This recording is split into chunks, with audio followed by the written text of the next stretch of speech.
I have made this same video that I'm about to make before, maybe 2 times. Maybe this is gonna be the third time. But since I made like probably 1,000 videos, like they run out of space and they rotate out. So I really am just prepping people to get them to be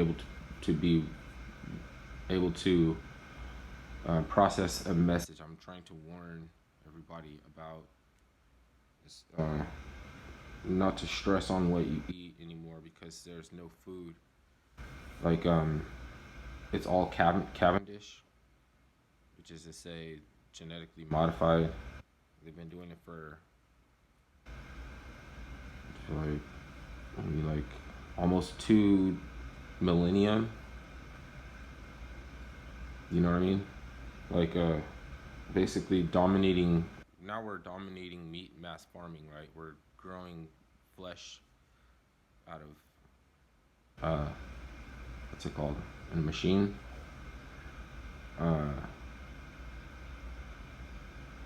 the Cavendish is basically a combination of different species that has something similar to a food source that is no longer available because maybe it has gone extinct or it's just no longer available. So um, they hybridized and graft, and there's a lot of other methods. If you think about what goes into a science, is a ton of shit. It is a ton. I don't even want to open that door into a science because it's a damn ton. Like okay. Anyways,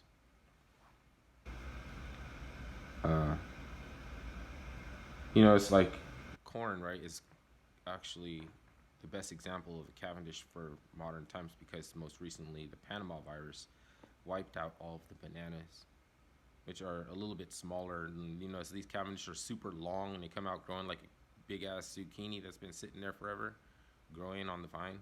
Like it just like blew up, big ass, long ass, twisty, like a I don't know. I'm gonna stop talking as a phallic reference, but it's a bunch of different species that have characteristic traits of a banana. That's why it's more of it because they got more of those species together.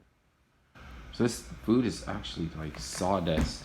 My friend was calling it the Great Sawdust Famine and describing it as instead of having any food, like in Upton Sinclair's the Jungle, they would fill the sausage up with sawdust, and it would be very little meat, and it would be like the little bit of meat flavoring from other meat and sawdust, and like it's dense, like kind of dense, moist consistency. You could cook in the oven up like a sausage. It arrives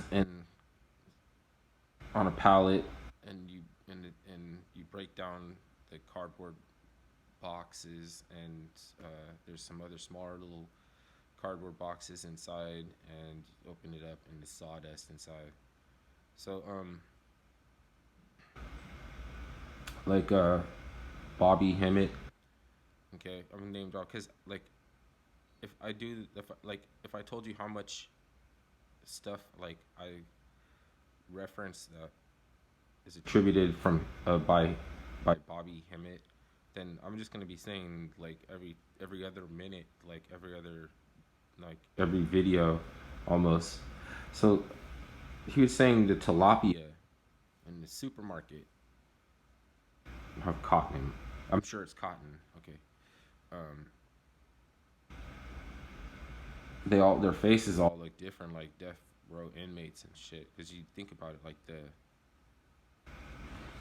um, like I don't want to suggest the sinister motivation is in the meat packing industry. It goes to an archon. The sinister motivation is actually uh, because to considering our position and our relationship to it, we're being tenderized, like we're being worked on all constantly, right? It has nothing has worked yet. Nothing has really worked yet.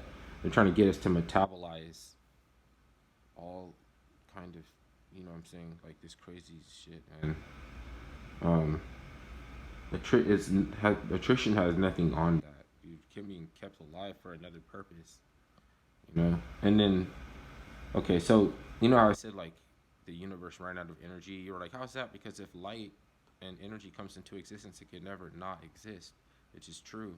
But the energy goes into universe B, and they didn't want us going into universe B, you know, which is like the Atlantis, Atalanta, like Ataturk, Atalanta. They're taking our shit, lifting it up off of us like that, like Al Jazeera, like that's a witch. I'm not saying in a bad way. I'm saying like in a nice, obeisance way to the sweet little old roots lady, Al Jazeera, cuz. But they just lift our shit right up off of us, cuz. We don't find out about it till later. They hate us before we even know why they don't like us. We're lucky we fit in. We don't fit in. We're lucky we feel later on like glad we didn't fit in. Like and they're still out here demanding moral outrage. Like they're still, you know, they're still working their little Hollywood magic and shit. Um, yeah, for basically because we think that if somebody cares about anything and puts enough focus on what's important to them, that they will render some form of contribution, right, to the arts, to like we're not, you know, what I'm saying like it's and so um, supernatural powers that where you have to look into the Laurel Canyon thing because it's like this. They feel like if they can bring you your form of expression and give it to you, your form of expression, your nostalgia, and box it up and package it, wrap it up, and give it to you, they'd be like, how could a agent, how could a COINTELPRO, like, how could a prosperity preaching spirituality pimp get to me through my own form of expression? Am I right? And then look at um, everything taxable venues right now came from somebody who contributed something from an activity that they thought was no taxable value. It was a value, but it wasn't taxable value. It became a venue. It became a venue, and it was somebody's activity. So like Orville Redenbacher, or like the Cream of Wheats, the dude on Cream of Wheats, I'm pleased to serve and I serve you to please you, sir. Like he's he is enthusiasm. If you can appreciate John McEnroe breaking his tennis racket, spitting in the crowd, Charles Barkley, which Charles Barkley is cool now, but you know what I'm saying? Like Charles Barkley went through his time of remorse over something that happened when he spit into the crowd, right? So, anyways, because sports has an aspect of barbarity that gets to where you're using your creativity to juke moves people. That's you're using your cumulative expression and your work in progress and you're building and elaborating and getting it all into this and contributing it all to juke moves. So, anyways, that's I mean it has a you're not a barbarian for doing it. I'm just saying it has a tinge of barbarity and was only really revealed or highlighted when Mike Tyson bit Evander Holyfield's ear and said, "I'll eat his babies and stuff." So he can snap back to normal. Mike Tyson come back to normal. You know, he's like, "What the hell? Like, what is that?" You know what I mean? Like, I was under a spell or I was under some kind of because Sasha Fierce got up inside of Mike Tyson. You know, Sasha Fierce. Anyways, I'm sure you know this. And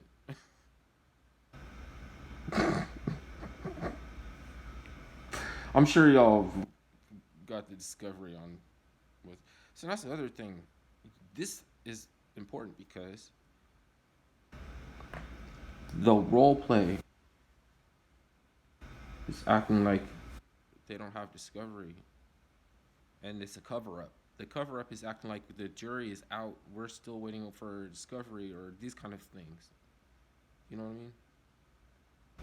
I mean? They have to liable if they can't create and contribute something to a platform or have a position, then they have to start like tearing people down because they can't stand silence. Have to start putting the mask on because they it limits the expression and they could say that it's stifling, you know. But they thrive underneath of it with their sweaty ass lips, salt all covered mouth, lips, chin all fucking glistening in the goddamn sun. You look like fucking a fucking heathen inbred fucking hills must have eyes that have eyes that have eyes on and hills of fucking eyes on top. Fucking weird spidey spider bastards. They like want to hang around because they don't want to admit that they were manipulated. Bitch, just admit that you were manipulated. Anybody, people get subversion is a tactic. God damn it, subversion is. You don't understand. Subversion is like a tactic. It doesn't end. It doesn't end with prostituting your ass like in that movie when they said when they dropped it. Fucking hustle and flow. I don't. They tell you shit. They needed a guy to play the bad guy so he could tell you the straight and skinny. So he had to be a pimp, the lowest position in the game. They should have used Sub Zero or somebody. That's what I'm saying. They should have hired Spawn. Fucking they should have hired fucking Snidely Whiplash because he's the perfect one-dimensional evil character who who relays that he has commitment and discipline to being one-dimensionally evil by tying a woman to a railroad tracks, and then when the train horn is blowing, he takes the advantage of the additional time that the train horn whistle presents to fucking twiddle his mustache, to twiddle on his mustache. And he had to give up having kittens. He had to give up like flying kites or doing anything because he's commitment. That's Sub-Zero, a scumbag and a cool super villain. And you don't you're not like matching any of that for you to be clutching your pearls and virtue signaling. You're not. Why? So you can ensue a albatross on the black community because on the sly, because you would never participate or have anything to do with this type of nonsense unless it was presented to you in the form of a job. So you're essential then. You get to be essential. Anyways, you could take it from the perspective of whatever you see because fuck all that identity shit where you call yourself what you're trying to be. I'm just like, high yellow, aquamaroons. I like that kind of shit because that at least is more closer to the conversation that people are supposed to be having, which is remembering some of those racist jokes because those are the best, the funniest kind. All the other shit I forget. I can't remember any jokes unless they're racist. So what the fuck you want to do?